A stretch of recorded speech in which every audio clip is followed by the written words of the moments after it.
বংশীহারি থানা এলাকা আদিবাসী নাবালিকাকে ধর্ষণ এবং খুনের চেষ্টার ঘটনায় দোষীর দৃষ্টান্তমূলক শাস্তির দাবিতে এবারে আন্দোলনে সামিল হলো আদিবাসী সংগঠন মাঝি পরগনা গাঁওতা। বৃহস্পতিবার দুপুরে তীরধনুক সহ বিভিন্ন ধারালো অস্ত্র নিয়ে বুনিয়াদপুর শহর জুড়ে মিছিল করেন সংগঠনের সদস্যরা। এরপর মহকুমা শাসককে ৮ দফা দাবিতে ডেপুটেশন প্রদান করে মাঝি পরগনা গাঁওতার সদস্যরা। এদিন আদিবাসী সংগঠনের মিছিল এবং ডেপুটেশনকে কেন্দ্র করে মোতায়েন ছিল বিশাল পুলিশ বাহিনী।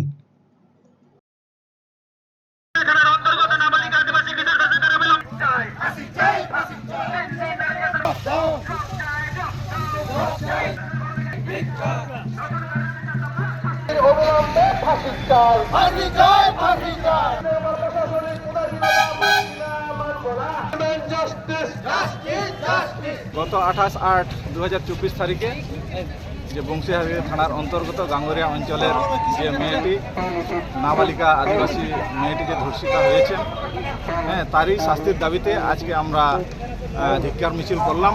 এখন আমরা এসডিও সাহেবের কাছে একটা মেমোরেন্ডাম দিচ্ছি। আমাদের এখানে 13 দফা দাবি আছে।